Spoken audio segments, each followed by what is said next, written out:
tujuannya. Tidak mungkin seseorang melakukan sesuatu itu tanpa tujuan. Itu mustahil. Nah, apa saja sih motivasi perilaku manusia? Nah, Diana dosen dalam bukunya Restructuring School Discipline menyatakan ada 3 motivasi perilaku manusia. Yang pertama, untuk menghindari ketidaknyamanan atau hukuman. Kadang kita melakukan sesuatu itu mencari aman lah, menora biar tidak dihukum lah, saya ikut saja aturannya seperti itu. Itu berarti kita melakukan yang motivasi pertama. Yang kedua, untuk mendapatkan imbalan atau penghargaan dari orang lain. Ini biasanya anak kecil sering seperti ini. Ayo makan biar dapat hadiah, nanti dapat jatah HP lebih lama. Nah, ini biasanya anak-anak seperti ini. Mereka melakukan sesuatu itu karena ingin mendapatkan imbalan atau penghargaan dari orang lain.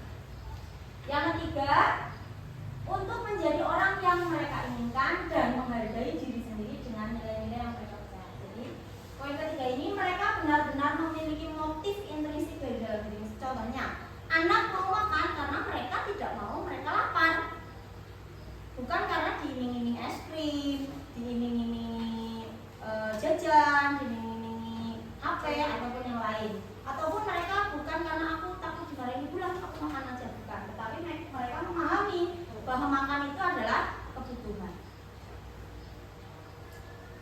Perbedaan hukuman, konsekuensi, dan restitusi apa sih? Kalau hukuman dan konsekuensi mungkin sering terdengar ya, cuma yang restitusi asing atau sudah pernah mendengar sebelumnya? Asing ya? Saya juga dulu asing. Nah, apa itu hukuman? Hukuman bersifat tidak terencana atau tiba-tiba. Anak atau murid tidak tahu apa yang akan terjadi dan tidak dilibatkan. Hukuman bersifat satu arah dari pihak guru yang memberikan, dan murid hanya menerima suatu hukuman tanpa melalui suatu kesepakatan atau pengarahan dari pihak guru, baik sebelum atau sesudahnya. Hukuman yang diberikan bisa berupa fisik maupun psikis. Murid atau anak disakiti oleh suatu perbuatan atau kata. Ini saya sendiri juga pernah melaksanakan. Jadi ketika anak-anak tidak memasang PR, itu saya sudah pernah merasakan.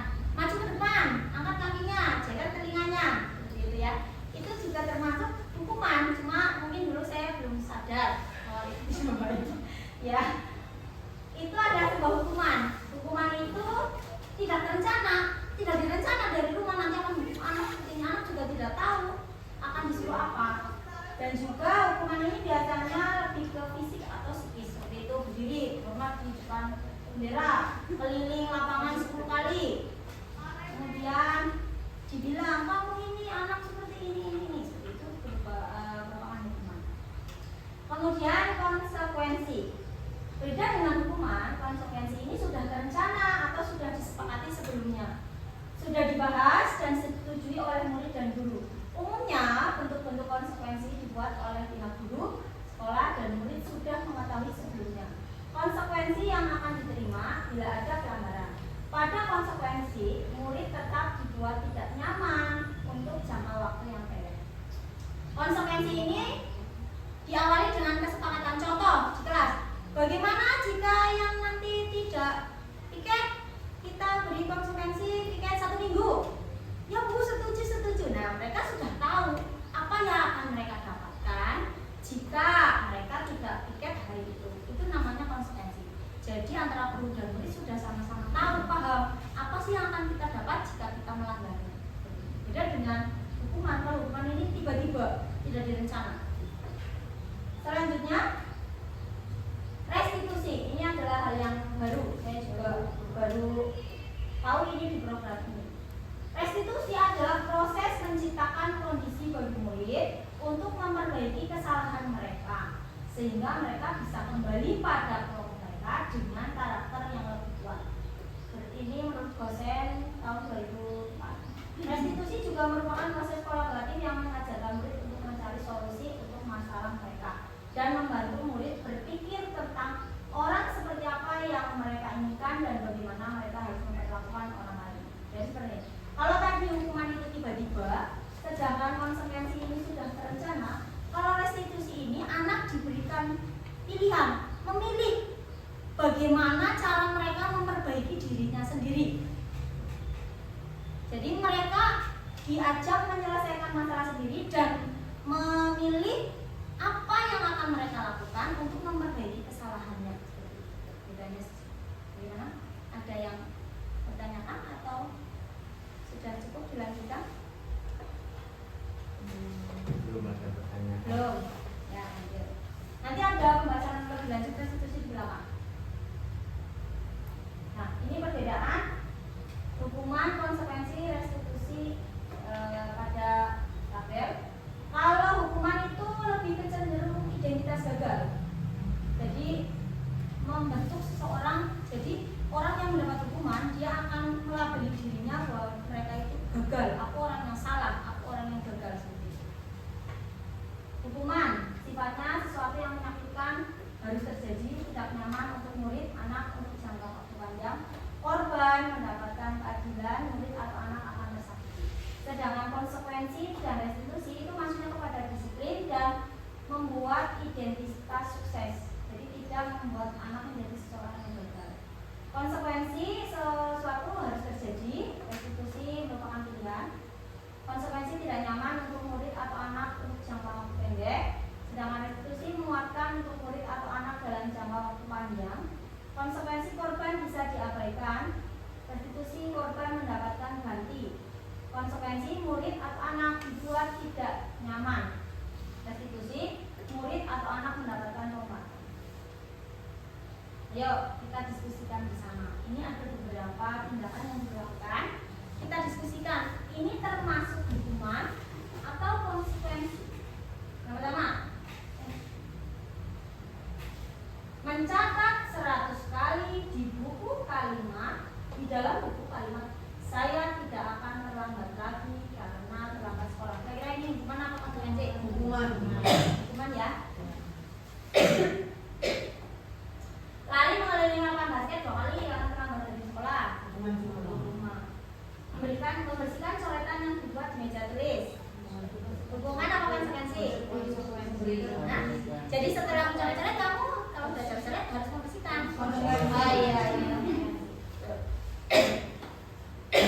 Murid diminta untuk push up 15 kali. Menggantikan kertas tugas teman yang telah dicoret-coret. Konsekuensi. Berjemur di lapangan basket pukul 12 siang karena mengobrol dengan teman. Teman yang sangat menyakiti. Murid diminta bertelanjang kaki sepanjang hari karena tidak menggunakan sepatu warna hitam sesuai peraturan. Hubungan ya? Iya, ini lebih menyakitkan karena telanjang kaki sepanjang hari. Enggak ya? Senang ya malah disuruh buka sepatu. Malah minta buka sepatu. Dalam ya? Ada yang tanya? Jadi yang restitusi yang pernah yang melakukan di kelas. Ya ada, nanti ya di belakang. Itu nanti ada pembahasannya. Ada. Saya sudah melakukan restitusi 3 kali. Nanti bisa dilihat di belakang. Kita anis dulu ya. Dihukum oleh penghargaan. Ini juga waktu saya belajar ini loh. Bisa seperti itu. Padahal ini sering banget kita lakukan. Alfie Cohen punished by reward 1993. Wawancara ASCD Annual Congress Maret 1995 mengemukakan bahwa baik penghargaan maupun hukuman adalah cara-cara mengontrol perilaku seseorang yang menghancurkan potensi untuk pembelajaran yang sesungguhnya. Menurut Cohen, secara ideal tindakan belajar itu sendiri adalah penghargaan yang sesungguhnya. Cohen selanjutnya juga mengemukakan beberapa pernyataan dari hasil pengamatannya selama ini tentang tindakan memberikan penghargaan yang nilainya sama dengan menghukum seseorang. Teori ini menyatakan bahwa ketika kita memberikan penghargaan, reward ke seseorang, itu juga termasuk hukuman. Aneh ya, saya juga dengarnya kok memberi reward kok hukuman? Bagaimana sih? Apa maksudnya? Nah, kita belajar lagi. Ternyata pemberian reward itu memberikan pengaruh jangka pendek dan jangka panjang kepada seseorang. Penghargaan efektif jika kita menginginkan seseorang melakukan sesuatu yang kita inginkan dalam jangka waktu pendek. Gampangnya, misalnya anak-anak yang mungkin ada contoh penghargaannya di sekolah.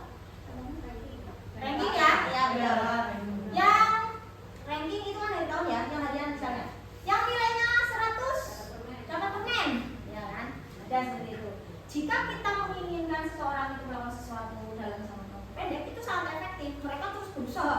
Aku pengen beli permen deh, kemudian caranya men jenis 100 kayak gitu. Kemudian jika kita menggunakan penghargaan lagi dan lagi, maka orang tersebut akan bergantung pada penghargaan yang diberikan serta kehilangan motivasi dari dalam. Mungkin satu kali oke, mereka semangat. Besok kali kasih lagi. Siapa yang nilai 100 dapat pulpen? Wah, semangat. Besok lagi dapat buku. Nah, suatu waktu yang dapat 100 nggak dapat apa-apa. Akhirnya lah, nggak bisa 100 maning lah.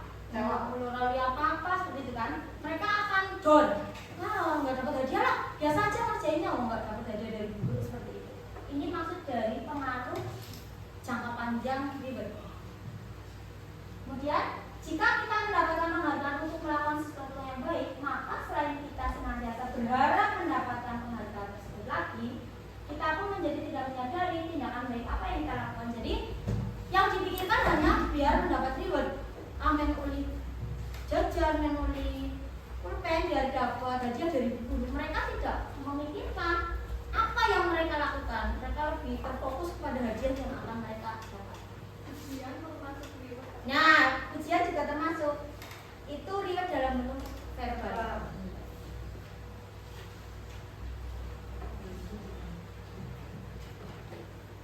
Mungkin seperti ini. Ujian memang perlu mengapresiasi anak. Cuma jangan yang nilainya bagus saja yang diapresiasi. Harus semuanya. Wah, luar biasa. Kamu sekarang nulisnya lebih cepat ya. Kemarin 30 menit, sekarang 28 menit. Wah, hebat. Seperti itu. Mungkin seperti itu ya. Apapun perkembangan anak harus kita apresiasi dalam ujian. Jangan hanya memuji anak-anak yang wah, kamu nilainya 100 hebat. Lah, kamu belum 100 yang nggak dapat ujian dari guru. Nah, itu kurang. Mungkin kurang. Itu juga termasuk ribet, ya. Mungkin lebih ke apresiasi untuk semua anak. Penghargaan merusak hubungan. Nah, ini sering terjadi. Ketika seorang diberi penghargaan atau dipuji di depan orang banyak, maka yang lain akan merasa iri. Dan sebagian dari mereka akan tidak menyukai orang yang diberikan penghargaan tersebut. Jika seorang guru sering memberikan penghargaan kepada murid-muridnya, besar kemungkinan murid-muridnya termotivasi hanya untuk menyenangkan gurunya. Mereka tidak akan bersikap jujur kepada guru tersebut.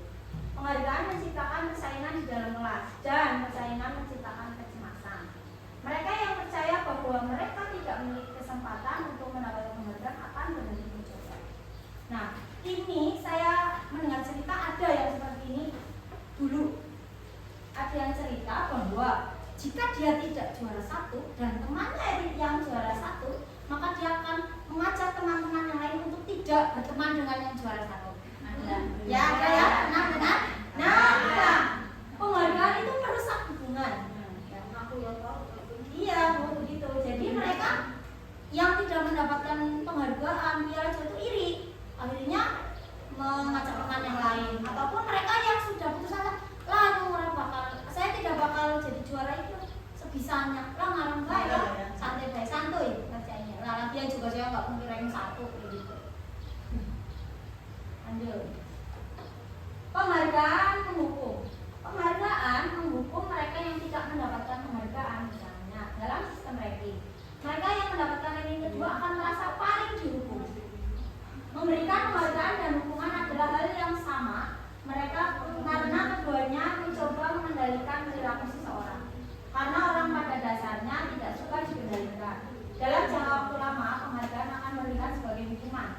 Jika suatu penghargaan diharapkan, namun Anda tidak mendapatkannya, Anda akan merasa diri. Jadi, ranking itu baik mengapresiasi anak. Cuma ada dampaknya, yaitu menghukum. Ketika ada anak yang ranking 2, mereka merasa, saya tidak ranking 1. Coba kalau saya ranking 1, apalagi ditambah orang tuanya di luar, kamu tuh gak ranking 1, sedikit lagi kamu ranking 1, seperti itu. Mereka akan merasa saya sangat orang yang benar-benar korban, misalnya korban tidak bisa ranking 1, saya dihukum dengan perasaan bersalah. Merasa kalah, akhirnya mereka merasa bersaing dan saya kalah. Padahal ranking 2 itu bagus, tapi tidak ranking 1. Akhirnya mereka merasa saya kalah seperti itu. Paham gak? Lanjut, dilanjutkan? Lanjut. Keyakinan kelas. Nah, tadi tentang